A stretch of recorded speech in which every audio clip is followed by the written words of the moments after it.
Chair Becky Peterson, and all members of the committee. For the record, my name is Mary Pivoteau, and I'm the president and one of the co-founders of Neighbors for Clean Air. Thank you for the opportunity to testify today about the Oregon's air toxics crisis. Recent news coverage has focused on the time lag between when our state's Department of Environmental Quality first learned about the U.S. Forest Service's Moss findings in May 2015 and February 2016 when the public did. But the real delay by the agency to address toxic air pollution should be measured not in months, but in years and even decades. This is not a new problem, just a newly popular one.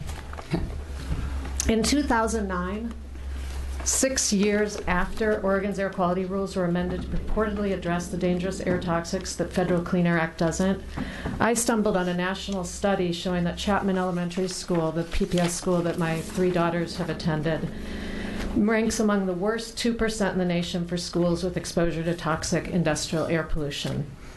Motivated to action, a group of neighbors and fellow parents founded the grassroots organization Neighbors for Clean Air.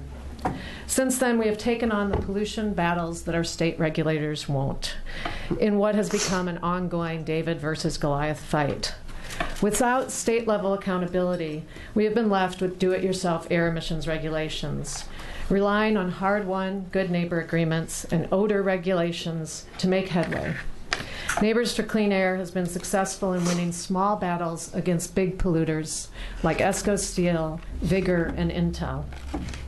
We are proud of these victories because they don't come easy, yet they are far from enough.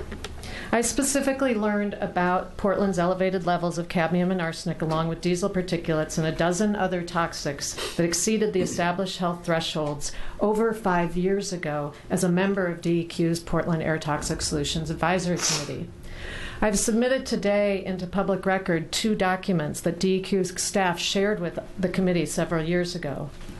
The problem is not that the agency charged with oversight of our state's air quality didn't know about the pollution in our air.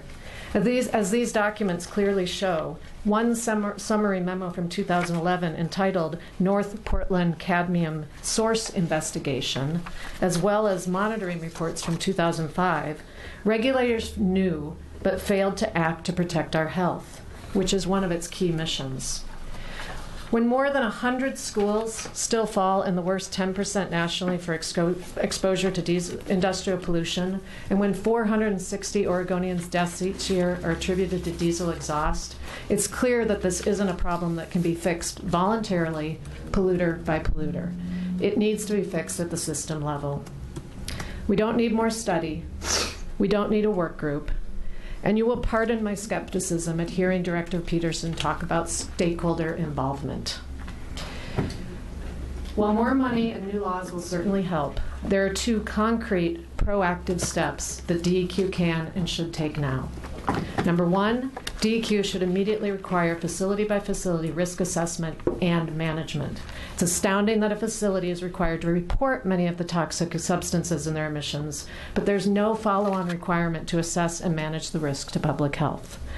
Number 2, DEQ should set a diesel standard. Without a standard, diesel engines can last for more than 1 million miles and be rebuilt many times without pollution control. Unless we take action, 2 to 3 more generations of Oregon's children will be unnecessarily harmed before today's dirtiest engines are gone. With Washington and California far ahead of us, it's time to ask whether our state and its DEQ are capable of operating differently enough to protect public health from harmful air pollution.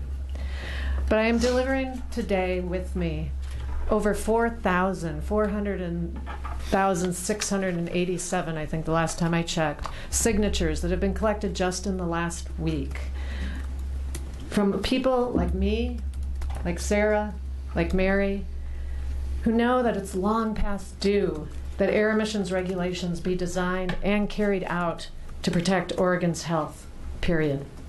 And right now, that's simply not the case. So thank you for your consideration of this critical issue.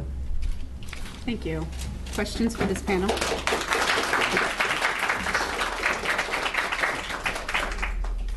So I just want to thank you all again for coming here.